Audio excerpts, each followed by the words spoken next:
All right, so what's up, guys?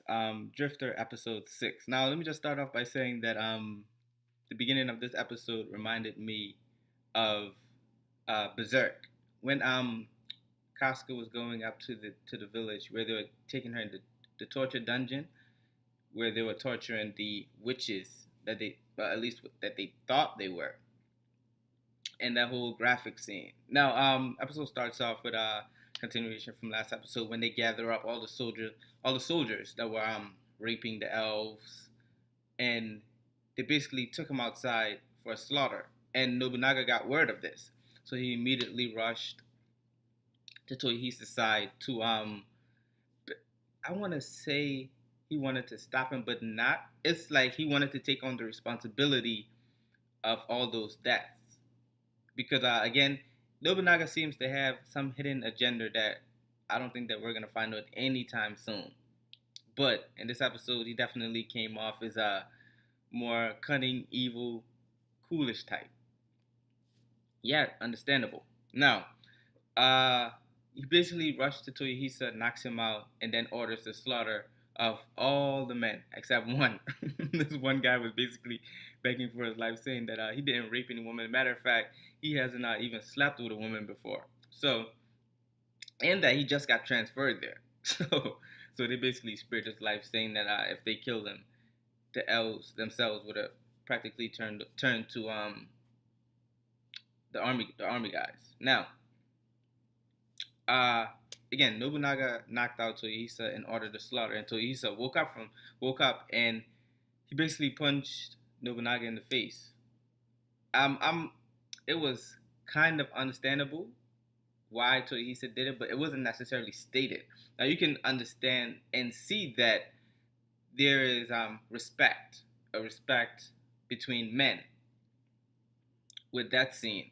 Me and Nobunaga said that he haven't been punched since his father days, and no one has yelled at him either.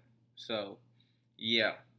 And also in this episode, you can see how strategic Nobunaga is, and he was fast as shit. Like he pulled up behind Toyohisa and knocked him out so fast. Again, Nobunaga is not like a close range fighter like Toyohisa with a sword. He's a distance. So for him to approach a close range fighter like Toyohisa, in such a short amount of time, ridiculous, ridiculous. Um, it seems so far. I'm gonna say he's my most favorite character on the show so far. PSA: did you guys know Yoichi was a boy? I thought he was a woman. I thought it was a girl. But yeah, apparently he has 11 brothers. But other than that, um, so the one guy that they saved during all the slaughter, Nobunaga's gonna tell Ome Boobs to let him play with your boobs since he haven't touched a woman before. And he stated that he's gonna use their bodies for black powder. Don't know what he's gonna do and don't know what he's made, but it seems like he's gathering dirt and the shit from the toilets and stuff. um, uh, and this one guy from the last episode was telling me that if they dip the arrows in shit and they shoot you with it, 99% of the time you're gonna get infected, which was true. I asked my wife about it too, cause I'm like, what if they stab you with a knife filled with shit and piss and all type of shit? And she was like, yeah, you're gonna get infected, and it's so easy to. So thank you, guy. But continuation now. After they save the elves, they basically send the elves back to their respective villages with a memorandum saying that are you guys gonna let the city of the country of Ordo come and take back your females, or are you gonna stand up and fight so that this doesn't happen again?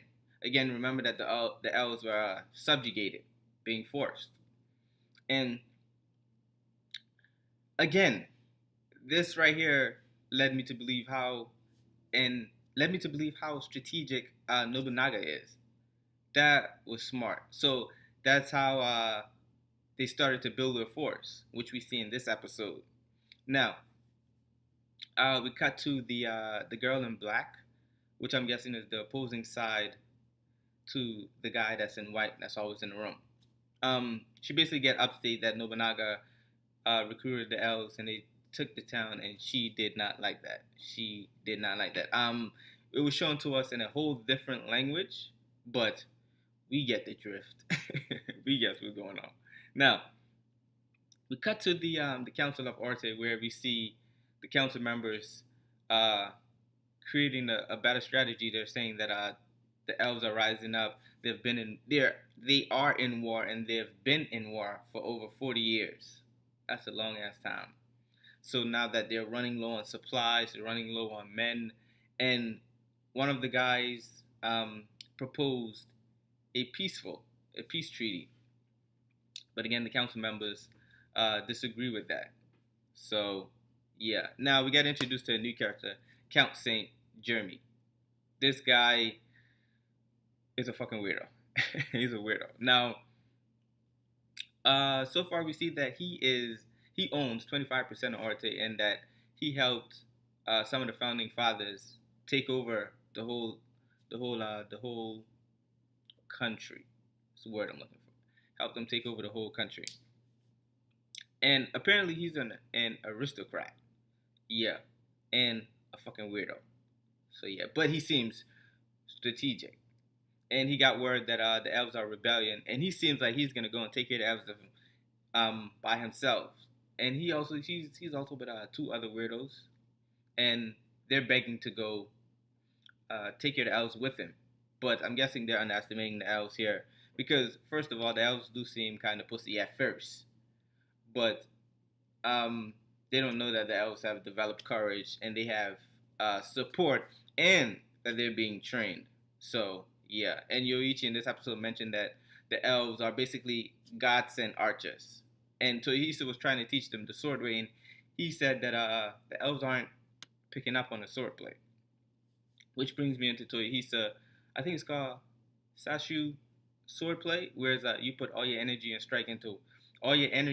and life into one strike, and if you miss, if he doesn't fall, whatever happens after that, accept it with open arms. Accept it.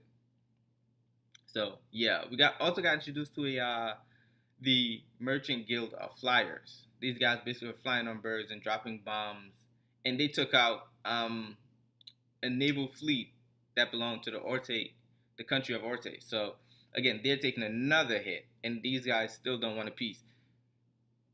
And Count Saint Jeremy mentioned that since the elves are rising up, and the way that they took over the country of Orte, this is 100% going to lead to a rebellion. It's going to go all the way in the east and then come back to the west. So, yeah. What he's basically saying is they took over each village one by one. Now that Nobunaga has gathered an army, he's going to take back the villages one by one. But these are going to be like people fighting for the greater good. So the villagers are going to join in the fight. So yeah. Now, the elves, not the elves, the dwarves. The dwarves. Nobunaga wanted the elves to recreate his rifle, but the elves couldn't. So the elves recommended that the only ones that are good and capable of this are the dwarves. The dwarves, sorry. The dwarves. A few episodes ago, remember the dwarves were being subjugated as well. So that means Nobunaga has to go into the dwarves village, rescue them, and then create the firearm and create this black powder. So I think that's basically there where the episode ends. Count Saint Germain says he's gonna go take care of the elves, and elves have number. And keep in mind, Toyohisa those has established a elves council. They're not gonna rule is a monarchy, I think it's called, with a king and a queen. No, they're not gonna rule that way. They established a council. And Toyohisa was explaining to Nobunaga that he had faith in the elves, and Nobunaga doesn't know their heart, but thinks and knows that they aren't gonna raise up their bows to Toyohisa those. So yeah, that's why he established the council, which is good too. It comes off as more trustworthy. They basically give all the powers to the elves. So Yeah. Totally forgot. Nobunaga was asking during the looting of the castle that they took over. Nobunaga was asking who's the guy on the wall, and he happened to be the founding father of Arte. Sorry, the country.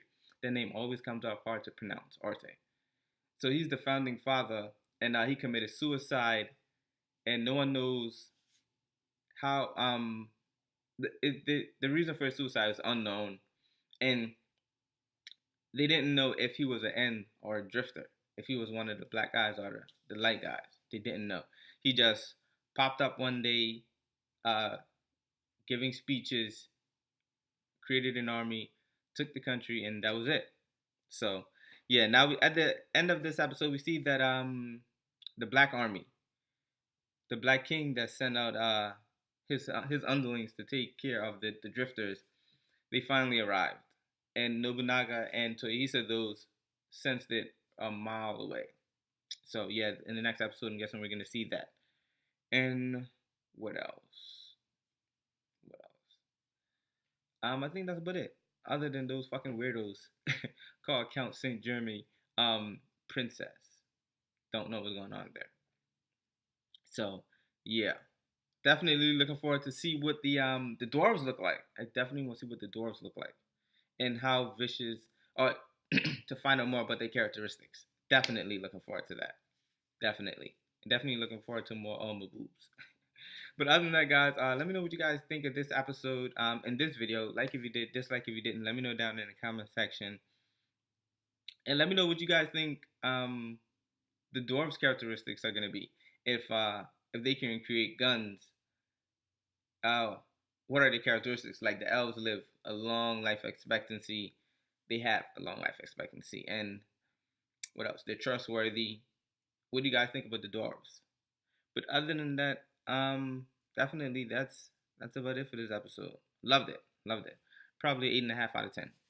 8.5 to 9. Enjoyed it. But other than that, again, guys, thanks for watching.